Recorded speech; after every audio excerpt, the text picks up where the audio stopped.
Okay, let's talk about something that's been bugging me since I watched that All Blacks vs Stormers match. You know, when a team wins by 17 points, most people would say job done. But here's the thing, if you actually watched the game, you saw a team that looked ear off.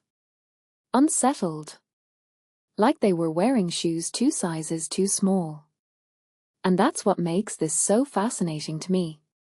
Because this isn't just about one flawed performance, it's about the cracks forming in rugby's most iconic brand /N look. The Stormers aren't some world-beating side. But here's the kicker, they pushed the All Blacks harder than the scoreline suggests.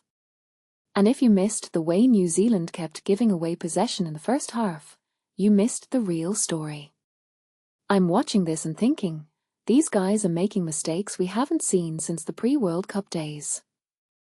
Why does that matter? Because the Sharks aren't just another team, they're built specifically to exploit exactly these weaknesses /N/, let's break down that defense. On paper, it looks solid. But what many people don't realize is how often the All Blacks were caught flat-footed.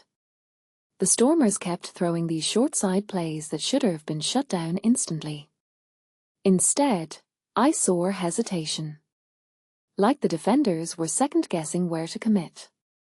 From my perspective, this isn't just bad positioning, it's a systemic breakdown in communication. And against the Sharks' smash-mouth style, that hesitation could turn into a bloodbath /N/, and now let's talk about the elephant in the room. Handling errors. 16 missed tackles.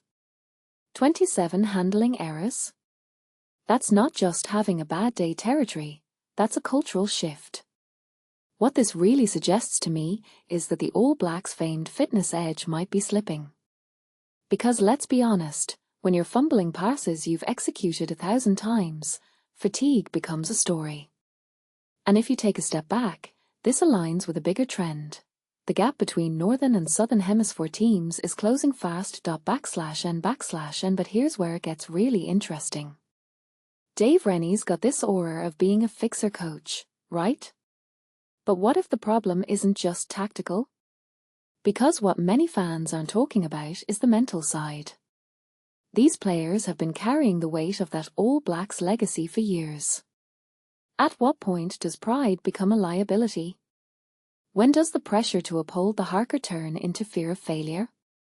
I'm watching their line-out resets and thinking, these guys look scared to make a wrong move. /N/, let's connect this to the bigger picture. Rugby's evolving into this high-intensity, analytics-driven sport. But the All Blacks' identity has always been about flair and instinct. So here's the paradox. Their traditional strengths might now be weaknesses against teams that play more structured, robotic rugby. The Sharks don't care about spectacle, they care about grinding you down. And if the All Blacks keep playing like they're trying to live up to some museum exhibit version of themselves, they're going to lose more than just this next match /N/, and so what's the real takeaway here? For me, it's about evolution versus tradition. Can a team reinvent itself while maintaining its soul? Because what this situation really exposes is a deeper question about legacy sports teams. Do you stick with what made you great, or risk everything to adapt? I'm not sure the All Blacks have the answer yet. And that uncertainty? That's what makes the Sharks clash must-watch TV. Not because we expect a classic, but because we might witness the moment rugby's last true dynasty starts to crumble /N/, and what do you think? Is this just a blip, or the start of something bigger? Drop your takes in the comments. Because trust me, this story's far from over.